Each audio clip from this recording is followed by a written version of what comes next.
Introduction. A chill fills the air. The leaves are turning red and brown.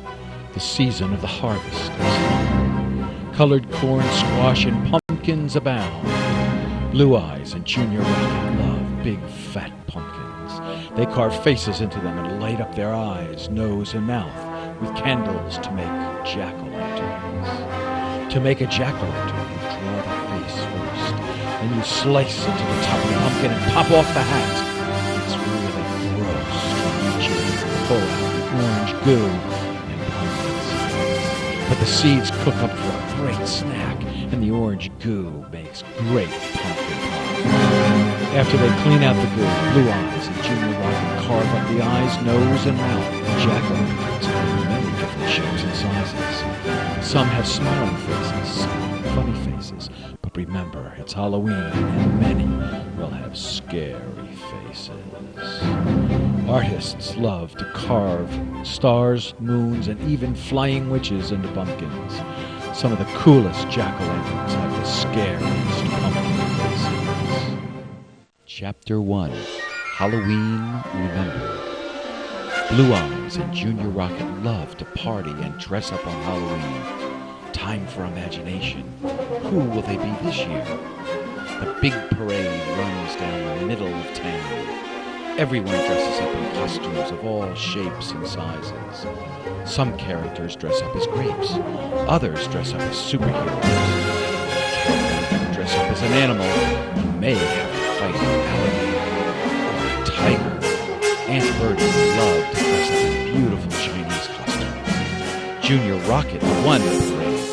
Circus announcer with Bobo, his singing bear. Blueyes loves to dress as a beautiful princess.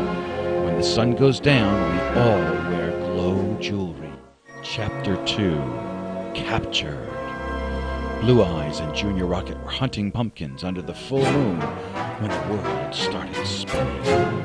They looked up to see the headless horseman. He reared his horse and chased it into a giant spiderweb.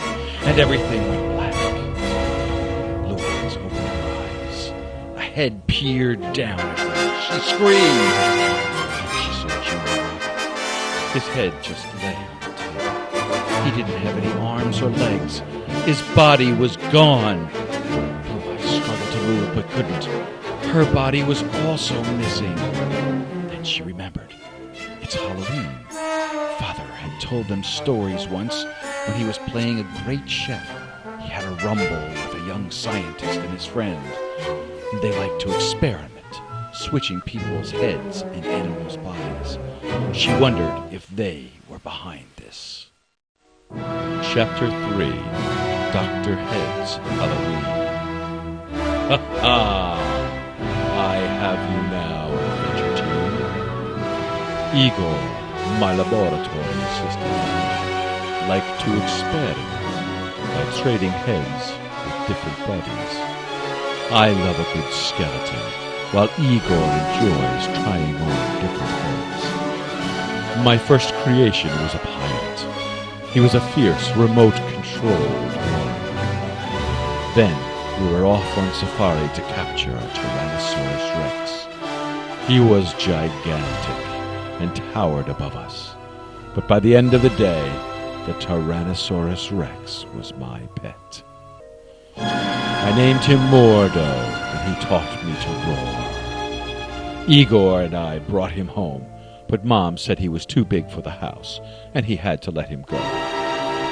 Blueyes and Junior Rocket, your challenge is to find my pet Mordo and bring him back to me, or you will stay my heads forever. Ha ha ha ha ha. Chapter 4.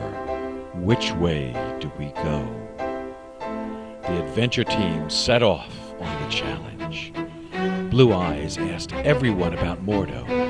Harry Potter was the smartest and pointed the direction from his broomstick. The scarecrows didn't know which way to go. The ghosts and pumpkins liked to scare Blueyes, and they laughed as they sent Junior Rocket around in circles. The family of crows had heard the legend. A giant creature roams the countryside by night.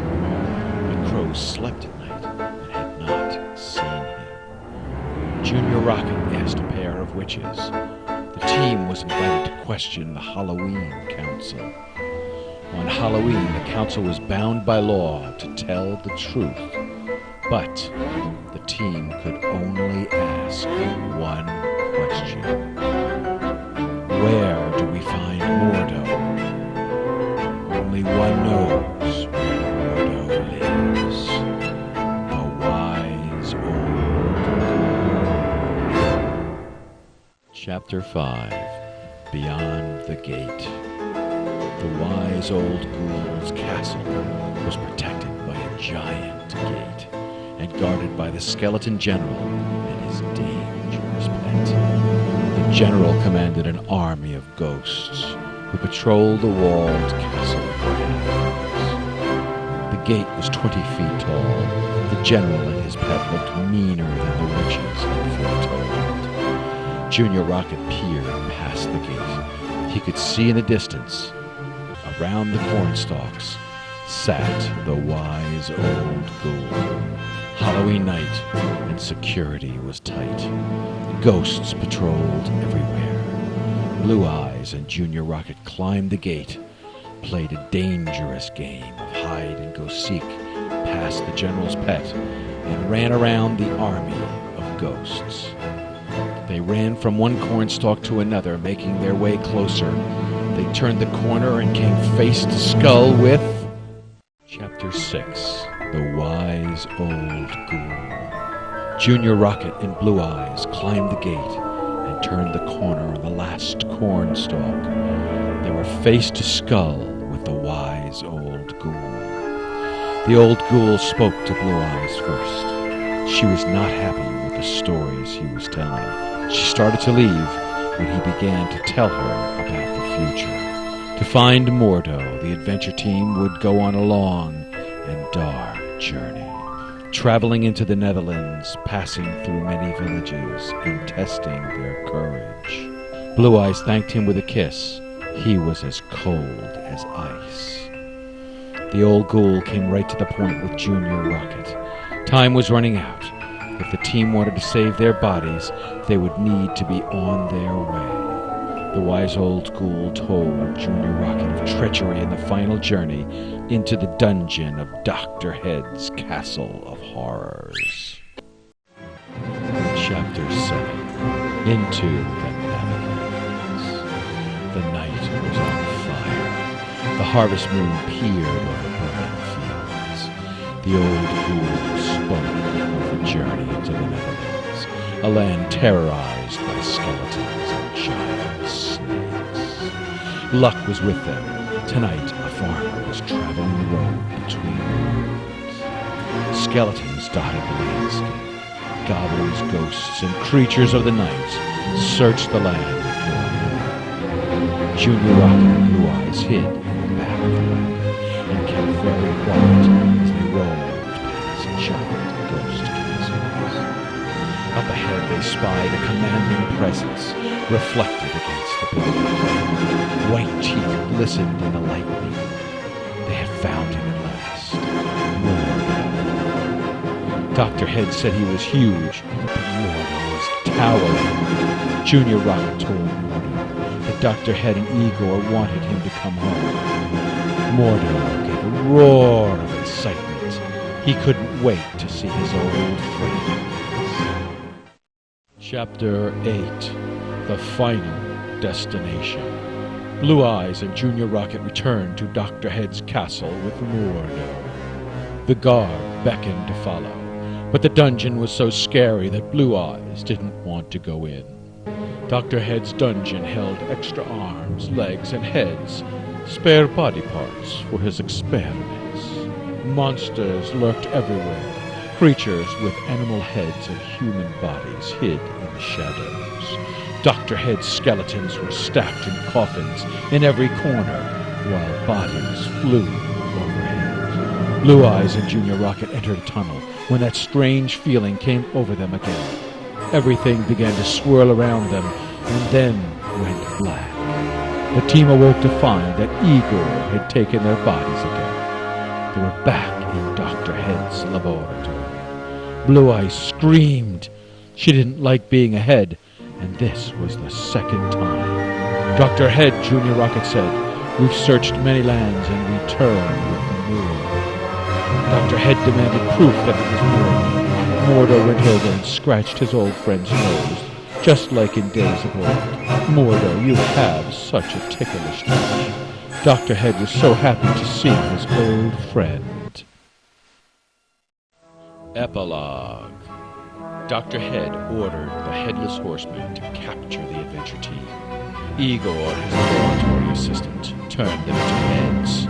Dr. Head's quest was for Blue Eyes and Junior Rocket to find his pet, Mordo, or lose their bodies forever.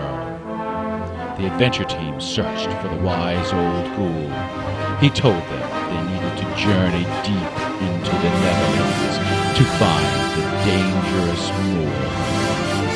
Dr. Head wanted Mordo back because he really missed his pet. Dr. Head told Igor to return Blue Eyes and Junior Rocket's bodies and give them a ride home. After Dr. Head's quest, Blue Eyes and Junior Rocket couldn't wait to get back home. The team had remembered to trick-or-treat with Halloween candy from every character they talked to. The scarecrows, the witches, and ghosts gave them so much candy they were dancing everywhere. Thank you for joining us on Dr. Head's Halloween Quest. We hope to see you next time on our Stories of the Adventure Team. Credits. Cast: Blue Eyes, Chelsea Elizabeth, Junior Rocket, Austin Grant, Dr. Head, Jack McDragon, Young Dr. Head, John Edward, Igor, Sterling Harris. Special effects. Narration, Jack McDragon. Editing, Jack McDragon.